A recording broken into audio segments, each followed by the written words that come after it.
Sa radyo mo. Nandito na ang programang kung saan ang kalusugan ay number 1. Radyo mo sa nutrisyon. Mga usaping ukol sa pangkalahatang kalusugan, kung saan matutugunan ang inyong mga katanungan ukol sa samot-saring issue ng maayos na pangangatawan. Radyo mo sa nutrisyon. Mula ulo hanggang paa, busog sa impormasyon, hitik sa ekspertong kaalaman, hango sa mga dalubhasa ng kalusugan. Radyo mo sa nutrisyon. Malusog na katawan, malusog sa isipan, para sa malusog at produktibong mamamayan. Narito ang inyong mga kapatid sa kalusugan, sina Asek Bernie Flores, Executive Director ng National Nutrition Council, at si Roderick Marcelino. Alam niyo bang ayon sa 2011 Family Health Survey ng National Statistics Office, tumaas na ang bilang ng mga babaeng 15 hanggang 19 anyos pa lamang ay nagdadalang tao na? 46 sa bawat 1,000 babae sa mga lungsod at 64 sa bawat 1,000 babae naman sa mga kanayunan. Ito'y kumpara sa datos ng 2006 Family Planning Survey 15 to 19 years old fertility rate na 34 sa bawat 1,000 babae sa urban areas at 43 naman sa rural areas. Ako po si Rod Marcelino at welcome sa Radyo Mo sa Nutrisyon Season 3. Malusog na katawan, nutrisyon ang kailangan. Malusog na isipan, nutrisyon ang kasagutan. Para sa malusog na mamamayan, gusto nutrisyon ang katuparan. Magandang hapon mga kaibigan at masugid na tagapakinig ng Radyo Mo sa Nutrisyon sa buong bansa at sa buong mundo. Narito po kami muli ng Executive Director ng National Nutrition Council, ang aking paborito, Assistant Secretary of Health Bernie Flores. Talaga todo yung Walang iba eh. Upang gawing kapaki-pakinabang mga kasama ang inyong Saturday afternoon. Magandang hapon po, Ma'am Bernie. How was your week? Ay, nako, magandang hapon din, Rod, at sa lahat ng ating mga tagapakinig. Nako, thank you very much for asking. Itong nakaraang linggo kasi was very busy, but as usual, very fulfilling dahil nakakatulong tayo sa ating mga kababayan. Talaga nga naman.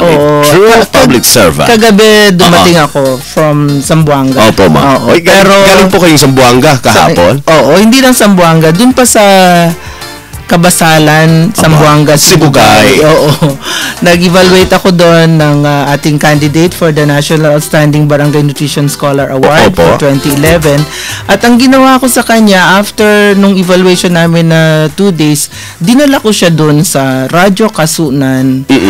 Yung station na, community radio natin. Community Nutri-Eskwela Community Radio Station sa CI, Zamboanga, Sibugay. Na-meet ko rin si Mayor Acosta Sr. Tapos, ay nako, na-interview ng 30 minutes ang ating candidate, si Miss Lina Guerrero. At tuwan-tuwa, at after that program, meron na siyang slot every week. Susunduin siya ngayon ng ating Provincial Nutrition Action Officer. Naging anchor na rin, no? Nagkakaroon na siya ng slot every week, 30 minutes. Siguro Friday, ganon. So, congratulations sa ating Regional Outstanding Barangay Nutrition Scholar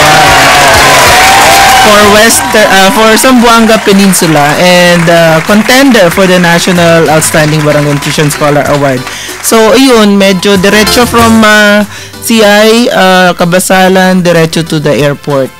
Mga ano lang naman yun, 3 hours. 3 hours yung biyahe. Oo nga, malayo eh. Tapos, yung airport kasi nasa Zamboanga City. Oo. Malayo ng biyahe. Oo, at diretso na. Gabi na kami nag-fly. Natikman nyo, ma'am, yung talaban nila doon. Ay, syempre. Oo. At nandiyan din ang ating Talabaking. Oo, ang ating Talabaking. Siya ang presidente ng ating asosasyon or coalition ng mga fisheries association, si Mr. Roberto Balyon. Naku, napaka-interesting na tao, multi-awarded. Sila yung nag-aalaga ng mangrove doon sa CI. Kaya napaka-taas ng kanilang production ng fisheries kasi sa pag-aalaga nila at napaka-aktibo mga asosasyon. Mabuhay po kayong lahat dyan. Isa kasi yan sa pinakahanap buhay ng ating mga kasama dyan. Sa Zamboanga, nadalaw daw sila ni Secretary Alcala nito lang makaraan at tuwan-tuwa ang secretary ng ating pagsasaka dahil napakalinis nung kanilang nag-boat ride din kami. Pinuntahan namin yung mangrove nila, tapos yung kanilang mga projects doon na mga floating fish cages. Talagang inaalagaan nila, no? Yung kanilang, kasi otherwise masisira yung kanilang hanap buhay. Natural resources doon, no? So, yun, nakakapagod, pero as I said, na nakakatuwa sapagkat nakakatulong tayo kahit papano dun sa mga, hindi lamang sa larangan po ng nutrition, kundi sa pangmalawakang development na ng mga barangay at mga kanayunan. Yan talaga. Yan ang tunay na public servant. Talagang pinupuntahan yung lugar at tinitignan yung sitwasyon, particular, yung nutrition ng ating mga kasama dyan sa Sambuanga. Wala siyang malnourished, isa lang yung kanyang batang underweight. Diba? Congratulations din sa mga opisyalis ng Sambuanga Sibugay. Tama. Hindi lang mga kasama true public servant, kundi ninang natin lahat sa kalusugan. Natatakot ako at wastong nutrisyon. Natatakot ako dyan sa salitang yan kasi malapit ng Pasko. Anyway, thank you po. At pinapataba mo na naman ang puso ko, pati katawan ko, Rod. Shifting sa ating topic ngayon, alam mo, Rod, totoong cause for concern yung datos sa opening mo kanina. Oo nga, Ma'am Bernie. Imagine, 15 to 19 years old pa lang ay magiging ina na. Oo nga. Wala pa halos kamuwang-muwang sa buhay. Magsisimula na magkaroon po ng sariling pamilya. Ito yan. At syempre, siya mismo ay lumalaki pa. Hindi pa tapos ang kanyang full development. Ito at sa pagiging buntis na nasa murang edad pa lang, higit yung kanyang risk para sa malnutrition. Kawawa na yung ina, kawawa rin ang magiging anak dahil parehong nutrisyon nila ang nanganganib. Kaya naman kahit maipagdiwang na nitong Agosto yung Family Planning Month, ay nananatiling valid ang tema nitong responsableng pamilya ngayon na. I remember, ma'am, na ang palawagan nga sa lahat ng couples ay maging responsable sa pagpaplano ng bilang, laki at pag-aagwat ng anak, sang-ayon sa pangatlong sona ng Pangulong Aquino na nagbigay diin sa responsible parenthood bilang isa sa mga prioridad ng kanyang administrasyon. Oo, tama ka dyan, Rod. Kaya naman, ang bisita natin ngayong hapon ay isang expert mula sa hanay ng mga ahensya ng ating pamahalaan na nagtataguyod ng responsible parenthood. At ang ating kasama ngayon ay walang iba kundi ang ating officer in charge ng National Capital Region sa Population Commission or POPCOM, na yun ang mas popular na pagkakaalam, POPCOM, pero sa totoo Commission on Population ang pangalan ng ahensya na ito na responsable sa polisiya at pagpapalakad ng buong population program sa ating bansa. At ang ating bisita ngayon na walang iba kundi si Miss Eleanor M. Cura. Welcome po sa radyo mo sa Nutrition. Salamat po, Sec Bernie, no? Magandang hapon po sa inyo, Sec Bernie, Mr. Rod, at sa milyong taga-pakinig, no, sa inyong programa. Napakahalaga po nitong programa na to, no, na malaman ng ating mga kababayan. Tama ho. Again, welcome po, Ms. Cura, sa radyo mo sa Nutrisyon. Diretso na po tayo sa ating topic ngayong hapon tungkol sa responsible parenthood. Ano po ang responsible parenthood program at ano-ano po ang mga layunin nito, ma'am? Ang Responsible Parenthood Program, ito yung nagbibigay kalutasan, no? Paano natin malulutasan o paano natin matutulungan yung ating mga parents, no, na maging responsableng magulang.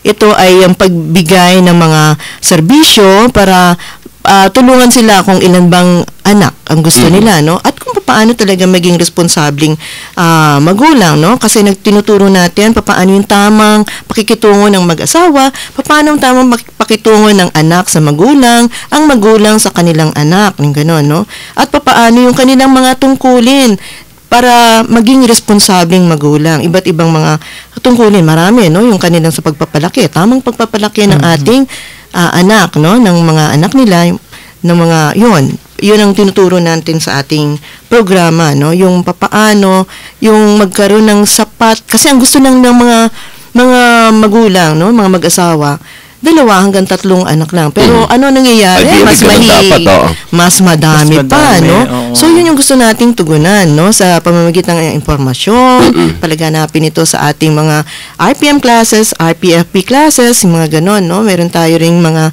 serbisyong binibigay sa mga family planning services, sa clinic, sa mga hospitals, sa mga companies, no? Meron tayong family planning welfare program sa mga kumpanya.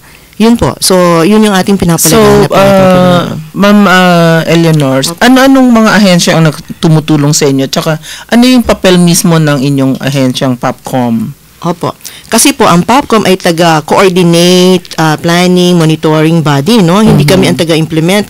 Kaya bilang coordinating, monitoring, policy-making body, kami po ang gumagawa ng mga polisiya, mga batas, at mga training materials. Kami din po ang nagbibigay ng mga pagsasanay sa ating mga talagang gumagawa sa ating programa. Kaya meron tayong mga training materials na ginagawa, na binibigay, pagsasanay na binibigay sa ating mga programa, sa ating mga iba't ibang mga ahensya. Sabi nga ni Ma'am, sino ba yung ating mga partners Ahensya, dito, oo, no? katulong Yung namin. sa LGU lalo na po, no? Sila yung po yung tinetrain natin. Meron tayong tinatawag na RPM focal persons. Meron tayong population program officers. Meron ho tayong mga barangay population officers, no? Service officers. Meron din tayong mga RPM RPFP, yung gano'n, no?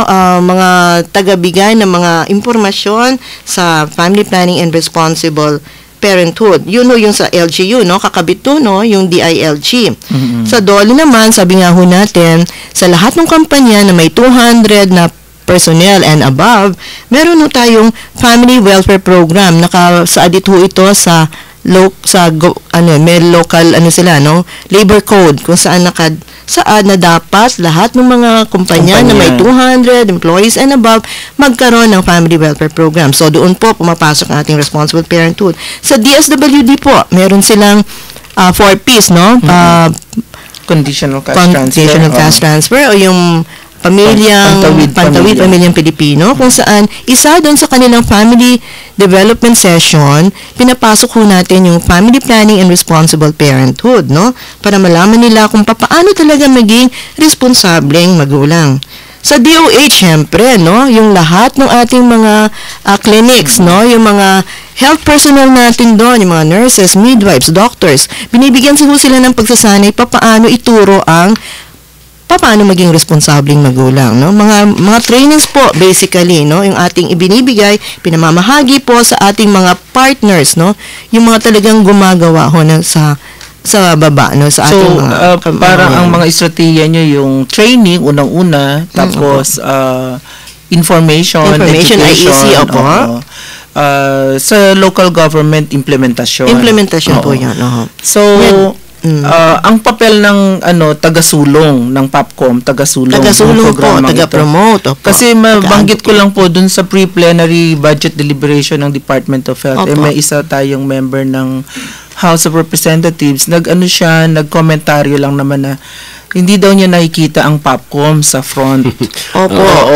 Kumbaga gusto niya, maliban sa DOH, si Secretary, dahil si Secretary Ona ang chair ng Commission on Population Board, gusto niya, bumabandera rin daw ang PAPCOM.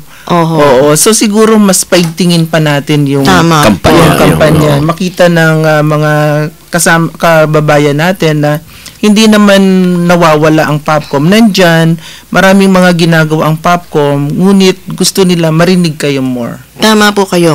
Tama. At saka tamang-tama ho itong programa natin dito ngayon, no? Sa pamamagitan nitong programa ninyo pong ito ay pamamahayag, no? Kung saan ang PAPCOM ngayon, ano ginagawa ng PAPCOM, paano namin maipahayag yung aming mga dapat na ibigay ng mga impormasyon, no, sa ating mamamayan. Ma'am, related dun sa unang intro ni Mr. Rod na napakabata pa nung ating mga kababaihan, ilang mga kababaihan, 15, 16. Ako nga, meron pa akong na-meet na 14 years old siya nag-start mag-anak. Napakabata, no? Ano po naman ang nakakatulong? Paano makakatulong itong mga pamilya at mga batang-batang mga nanay dito sa pagsulong natin sa Responsible Parenthood Program? Opo, meron tayong mga programa para sa mga adolescent, mga batang nanay, batang ina, no?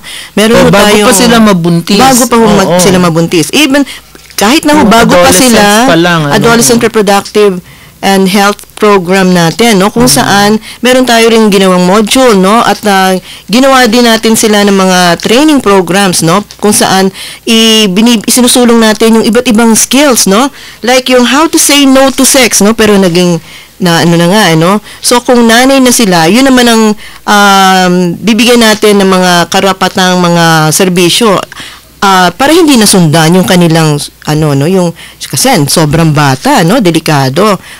So yun, kung paano hindi nasundan yung ating mga anak, no, yung batang ina, no, maraming dyan, no. Importante rin siyempre nutrisyon, no, ng batang ina para lalong niyang mapaayos yung pag-aalaga sa kanyang sarili, pagbubuntis at sa kanyang anak, no, saka magiging anak pa. Yung ganon. Marami yung tayong ginagawang programa rin sa ating adolescent, no, kung paano yung ma'am, yun.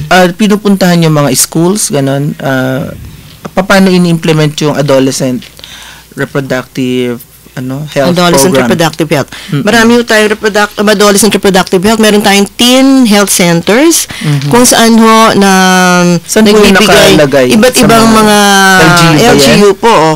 Actually, meron ho tayo ditong dial a friend, no, kung saan pwede nilang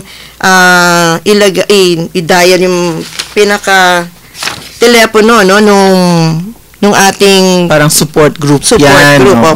Okay. So meron din ho tayong iba't ibang mga programa, no, sa adolescent kung saan binibigyan din natin sila ng mga meron tayong kaalaman, no? Merong movies, may mga gano'n, may brochures, no? Meron tayong iba't ibang sapat na impormasyon. Sa mga kabataan. Sa eskwelahan, nakapaloob na rin po ito sa kanilang curriculum. Sa mga PTA, no, Parent Teacher Association, yung kanilang mga magulang mismo ang tinuturuan natin pala sila naman ang magturo sa kanilang mga anak na wag munang mga anak o wag muna mag-asawa, no? Tama lang yun sa mag-uumpisa sa mga magulang dahil ika nila yung edukasyon nag-uumpisa sa tahanan. Ito yung dial a friend, no? Ito yung telephone number kung sa mga kabataan na may problema, no, sa mga kanilang mga sexualidad para hindi sila mabuntis kaagad. Sige po, ma'am, ano pa yung numero? 525-1881, no? Yun yung dial 525-1881. Sa Popcom din po, meron kaming trunk line kung saan nila pwedeng itawag din yung kanilang mga problema, 531-6650. 24/7 naman. Office hours po yun, Monday to Friday. Opo.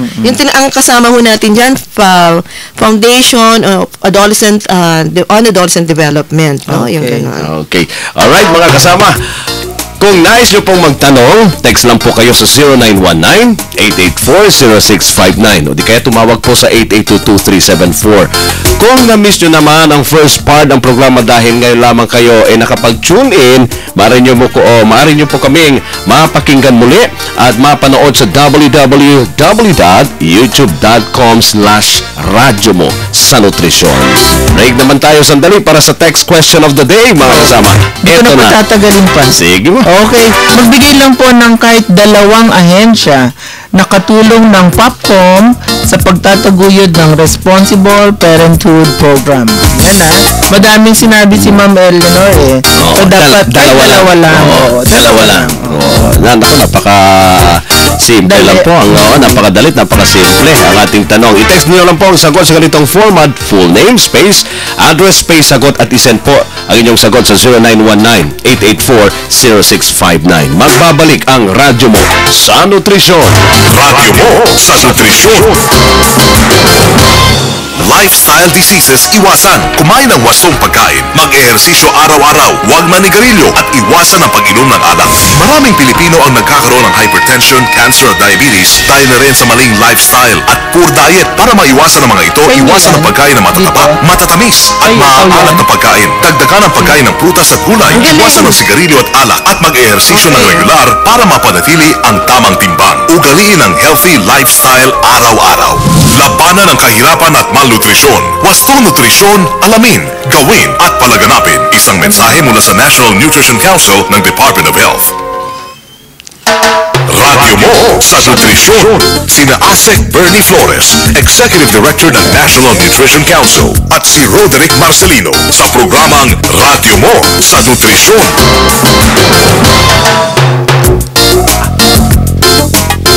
Nagpapatuloy po ang Radyo mo sa Nutrisyon at ang ating napakahalagang paksa ay responsible parenthood o ang kahandaan, kakayanan at commitment ng mga magulang na tugunan ng mga pangangailangan ng pamilya at ng kanilang mga anak. At ang bisita natin eksperto sa puntong ito ay ang walang iba kundi ang officer in charge ng National Capital Region Population Commission on Population o PAPCOM, walang iba kundi si Miss Eleanor Cura.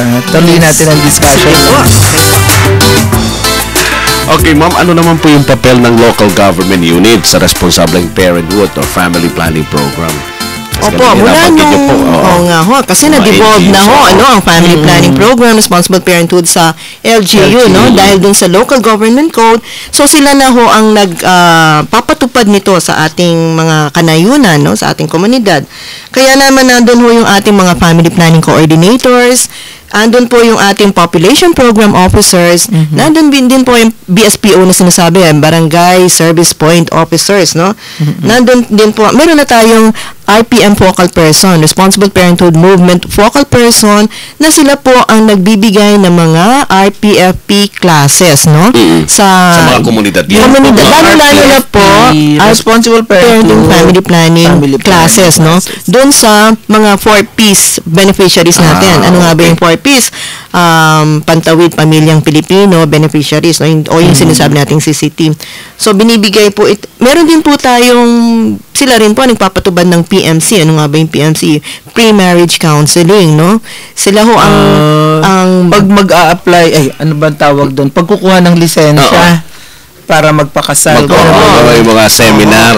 Mag-a-attend na sila ng seminar. Hindi sila bibigyan ng lisensya. Hindi sila bibigyan ng lisensya hanggat kasi yung PD 965 nakasaad po doon, hanggat hindi sila pre-marriage counseling, hindi sila mabibigyan ng lisensya. So, yun po yung yung isa sa mga programa natin na pinapatupad din ng ating mga LGU. So, mga local government unit po, meron din ng mga programa binabudgetan sila. Opo, dapat galing mismo sa pondo nila. Sa pondo nila, Opo. Yung mga materials, halimbawa, nanggaling po yung pagsasanay, nanggaling po yun sa programa natin, sa POPCOM, Sapat po ba yung mga materials na yun? Nakakarating lahat sa mga hanggang sa barangay health stations, ganun. Yun nga po, yun ang kailangan natin mapaigting pa, Kasi yung ating ibinibigay ay tamang-tama sa kanilang mga program workers, Yung ipapamahagi, dun sila sana tutulong. Kasi nagpa-print din kami, pero hindi ganun kadami, Sana dun pasok yung tulungan ng LGU tsaka ng POPCOM, yun po, So, yung programa may budget. Meron lokal. Nagbabudget sila. Sana po. Namomonitor ng POPCOM kung sino-sino mga kasama natin. Lalawigan ang mga pinapatupad naman nila ito, sa pamamagitan ng paggamit ng kanilang natutunan sa pagsasanay na binigay natin, Sa pagbibigay ng pagsasanay ito, partner natin ang DSWD at DOH din, sa pagbibigay ng mga ganitong kaalaman on how to conduct pre-marriage counseling session. So, kung ang particular program ay natutunan natin ngayong discussion, yung early pregnancy, ano yung ginagawa ng POPCOM para matugunan yung particular problem na to? Maiwasan pa ang maagang yung teenage pregnancy in particular. Kasi ako, ma'am, naglilibot ako sa pagka nagdidiskusyon kami ng mga barangay officials at saka yung mga member ng council, ganun. Laging lumalabas dun sa pag dinadissect namin yung problema ng malnutrition, lagi invariably lumalabas ang babata talaga ng mga talaga naman po. So, meron na ba kayo ng talagang focus kumbaga dito sa problemang ito? at paano yun tutugunan o tinutugunan na ng POPCOM? Yun nga po, yung lahat ng klaseng pagsasanay, no, yung ating mga workers na to na siyang humaharap, no, sa ating mga adolescents, sila yung tinitrain natin, papaano nila tutulungan na sabihin, say no to sex, no, yung mga ganun na mga pamamaraan para hindi na sila mabuntis. Again, yung Parent-Teacher Association, sabi nga natin, tinuturuan natin yung mga magulang na sila na mismo ang magturo sa kanilang mga anak na huwag muna makipag-boyfriend, at least, sana, no? Huwag muna makipag-sex, huwag muna makipagtalik, yung gano'n. Talagang tugunan muna nila yung pag-aaral nila, no? Yung gano'n. Yung mga kabataan, kinakausap nyo, nagpo-form kayo ng mga discussion groups with kabataan. Or, Kasi meron minsan po. napunta kami sa isang lalawigan, di ko muna sabihin. Ang nag-share sa amin nung yung mismong governor. At ang sabi niya, alam mo, he conducts short, brief discussions with talagang grade 6 pa lang eh. Grade 6. Ang dami ng alam. Talaga Dami ng naman, alam oo. sa sexualidad. At yung tinitingnan nilang, nakita nilang source ay yung internet. Oh, Correct. Computers Yes. and internet. So, Kasi yun ba ay na-identify na rin ng POPCOM as one? Kasi talagang pag nagsimula na yun, wala na. Hanggang magiging problem na rin ng nutrition yung magiging anak nila. Pati yung nanay din. Kasi adolescent pa lang nga. Hindi wala pa pang siya, kapasidad. Hindi pa siya adult. Correct. Hindi pa tama ang kanyang health at saka development. So, future siya, target. Meron tayong mga, again, yung mga seminars, mga trainings, orientation sa mga kabataan, no? Kasama nyo dyan ang National Youth Commission. At miya't-miya, meron din kaming natatanggap ng mga imbitasyon sa iba't ibang mga eskwelahan para magsalita, magturo nung tamang kaalaman, no? Sa pagpaplano. Siguro no? yung mga yung sangguniang kabataan din pwede ring tulungan. Sa LGU. Sa LGU. Nagfo-focus tayo sa ganitong problem area kasi ang ating bisita ay dito naka-assign sa National Capital Region at I'm sure kung nami-meet o nakikita ko yung mga problemang ganito dun sa pag ako'y lumalabas sa mga kanayunan, lalo pa siguro dito sa National Capital Region, ma'am? Opo. Marami po. Marami kami nakikita din mga, lalo na pag nagbigay kami ng mga seminar na ganyan, iba't ibang mga, talagang matindi na yung mga problema nila, hindi lang sila boy-girl relationship. Marami nang talagang lumalabas na mga kaalaman, no? Talagang, Dahil ngayon, sinasabi nga ni Ma'am Bernie kanina, dahil sa napaka-accessible yung mga internet. Cybersex. Yun ang kalaban natin Correct. kasi kung kayo ang focus ay information, education, communication, then materials, ang estratehiya, sa internet ba meron din kayong pangsangga dun sa internet cyber ewan ko anong tawag dun, basta yung marami sila nakikita. Yan pa ang aming kailangan i-discover, strengthen. Kasi yung Facebook, yung Twitter, dapat ando na rin kami, no?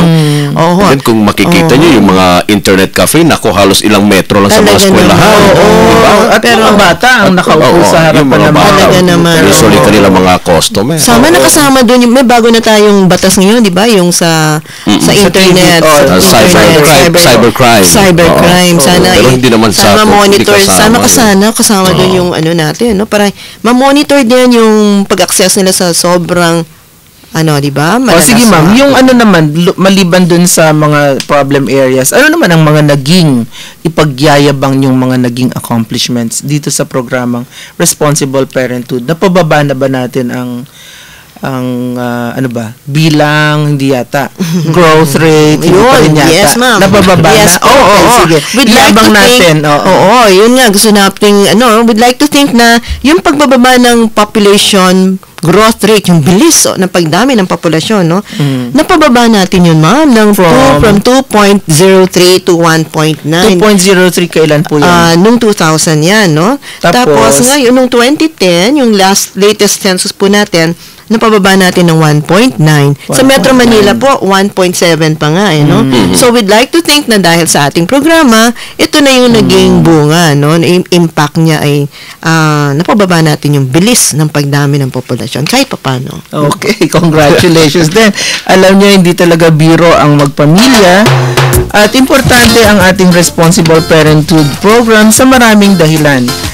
Sa kaalaman at kakayahang magtaguyod ng isang pamilya, katiyakan ng kalusugan at kaligtasan ng ating pamilya, maging yung pagkakaroon ng tamang direksyon sa paglaki ng mga anak.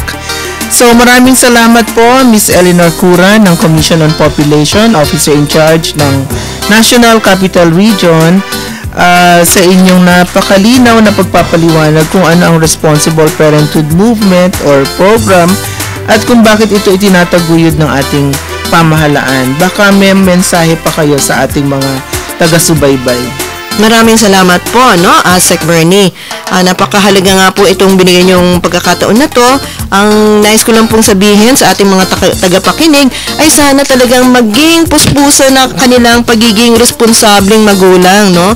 Yung papaano sila makitungo sa kanilang pag-asawa, sa kanilang mga anak, no? Sana maging maayos na po yung kanilang pagsasama at ang kanilang maging ano ba to? Supling ay talagang bigyan nila ng atensyon, ibuhusan nila ng pagmamahal para hindi napapariwara po ng kanilang mga buhay, no? So, yun po. Alright. Maraming salamat po, Ma'am Cora. Samantala, mga kasama, narito na sila. Eto na po. Ang tatlong winners po ng ating text question of the day na matatanggap ng tig 100 pesos cellphone load. Meron ba? Saan nakumutik pang mahulog yung listahan ko. Eto naman, Bernie. Yung ating mga mapalad na winners. Ang unang winner natin ay malapit lang sa Tondo. Congratulations to Glenda Gomez ng Tondo, Manila. Ang sagot niya, Dole at DSWD. Correct. Alright. Ang susunod na winner naman natin ay taga Tarlac City. Medyo malayo-layo ng konti. Honey Grace Alonte, congratulations. Panalo ka ng 50 pesos load. At ang sagot naman niya, 100 pesos. Binawasan 100. 50% discount. Ang sagot naman niya, DOH at DILG. Correct. Tama. Alright. At ang ating pangatlong winner, ma'am, ay taga Baguio City. At ang sagot niya, DSWD at LGU. At ang pangalan naman ay si Ami Miraz. Ayan. Tama. Puro babae, no? Puro babae naman ngayon. Congratulations sa inyo, ha? Maraming salamat sa inyong walang tuo. Patuloy mga kasama sa pagtangkilik at pagtitiwala sa radyo mo sa nutrisyon. Maraming salamat din po at patuloy kayo nakikinig dito sa ating DZXL 558 kHz at viewers sa www.rmnnews.com/tv. Lagi po kayong makinig sa sabi nga namin ni Rod kanina. Pwede nyo kaming i-like sa Facebook at pwede rin nyo rin kaming maging friends sa Pindutin lang yung like. Oo. Sundan nyo rin po kami sa www.twitter.com/Radyo Nutrition. Small letters po lahat yan.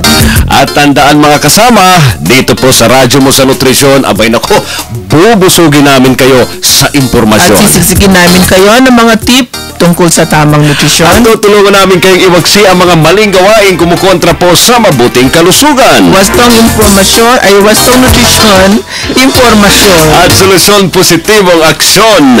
Tandaan lamang po, malusog na katawan, malusog na isipan para sa malusog na mamamayan. Ang inyong pong lingkod, Sec Bernie Flores. At ako naman po si Rod Marcelino. Kami po ang inyong mga kabalikat sa kalusugan at wastong nutrisyon. Dito sa Radyo mo sa Nutrisyon. Malusog na katawan, nutrisyon ang kailangan. Malusog na isipan, nutrisyon ang kasagutan. Para sa malusog na mamamayan, gusto nutrisyon ang katuparan. Kung active ako sa trabaho, active din ako sa sports. I live an active life. Kaya naman exposed ako sa matitinding disease-causing germs. Pero ano man ang aking gawin at saan man ako makarating, protekto ang aking kalusugan gamit ang alcohol na may active germ protection. Gamit ang Casino Ethyl Alcohol Active. 70% alcohol solution na aktibo pumapatay sa 99.99% ng germs. Nagtataglay din ito ng Tetrasound na nagbibigay ng 8-hour odor protection. Sa sportsman o sa trabaho, germ-free na, mabango pa ako. Casino Ethyl Alcohol Active. Another quality product of ITI. Ako ay matibay! Bow! Ako ay matibay! Ngayong pasukan! Laging present, never absent sa aming paaralan! Salamat kay nanay na walang katumbas. Araw-araw niya akong binibigyan ng gatas! Kasama ang pagkaing masustansya at masarap. Kaya eto ako!